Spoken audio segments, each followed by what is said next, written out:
Kasihan AHY, ia adalah korban budaya atau politik instan. Menyaksikan hiruk-pikuk jagat politik nasional, saya kadang merasa geli-geli senep, apalagi kalau melihat tingkah para penggawa Partai Demokrat dengan pangerannya, AHY. Secara refleks kok jadi S4, senyum-senyum sendiri senep, alias GGS, geli-geli senep. Melihat itu pilihan, senyum-senyum sendiri itu refleks. Demikian saya kutip dari seorang komika. Namun di balik geli-geli senep itu, sebenarnya AHY itu patut dikasihani. Karena sejatinya ia hanyalah seorang korban budaya instan karena terjadi di dunia politik. Maka tepatnya ia adalah korban budaya politik instan. Perilaku budaya instan ini bisa menjangkiti siapa saja dan di mana saja. Ia sudah melintas semua batas. Tak peduli kaya atau miskin, elit atau rakyat, penguasa atau pengusaha, di bidang ekonomi maupun politik, bahkan di bidang agama dan keyakinan pun juga sudah dirasukinya. Sudah banyak korban yang berjatuhan karena mengidap mental budaya instan ini. Tengok saja kasus Indra Kents dengan Binomo misalnya. Beberapa banyak orang yang menjadi korban gara-gara tergiur investasi bodong ala Binomo. Itu hanya satu contoh saja. Sebenarnya banyak kasus yang lain, apalagi kasus-kasus di daerah yang tidak terekspos. Mereka semua para korban itu adalah korban budaya instan, yakni perilaku ingin memperoleh sesuatu atau mendapatkan keuntungan yang sebesar-besarnya dalam waktu yang sesingkat-singkatnya. Tanpa perlu bersusah payah, yang penting dapat, cepat dan tanpa keringat. Kalau berkeringat pun ya sedikitlah. Di bidang agama pun demikian. Tiba-tiba banyak yang mengaku ustadz atau disebut ustadz, padahal latar belakang penguasaan ilmu agama mereka tidak jelas. Mereka banyak berkeliaran di media sosial, termasuk channel-channel YouTube.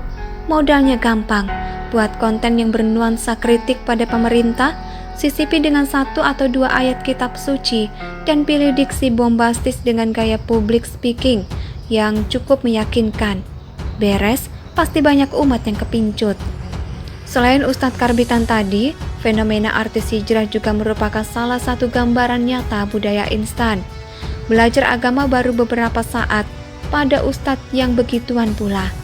Tapi lagaknya sudah merasa sok suci dan lebih pintar agama daripada ulama-ulama sungguhan.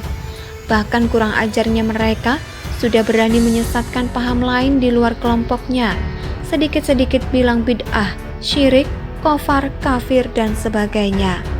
Tak jauh berbeda dengan AHY, budaya instan terlihat juga kental mewarnai perjalanan kisah politiknya.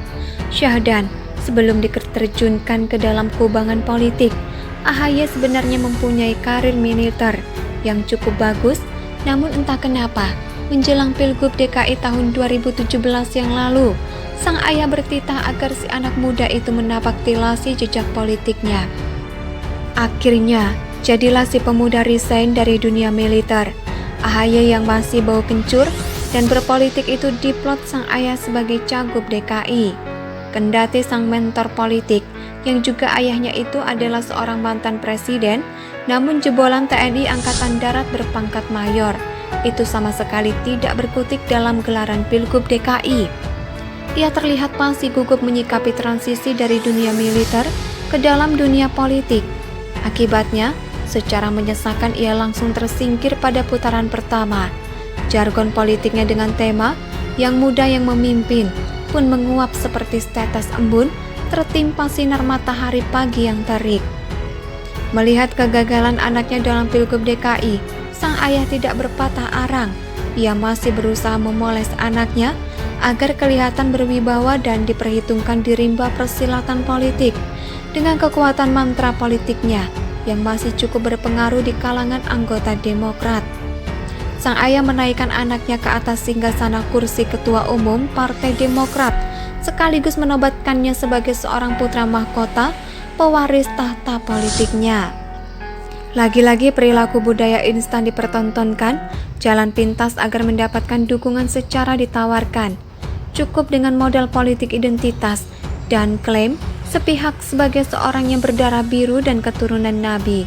Jalan instan ini dipercayai akan manjur. Pasalnya masih banyak umat yang mudah keblinger dengan simbol-simbol agama. Kiranya cukup segini dulu, kita tunggu saja sampai gelaran 2024 nanti. Santai saja, gak perlu fanatik-fanatikan, jagoin ini, jagoin itu. Toh kita juga gak akan dapat apa-apa.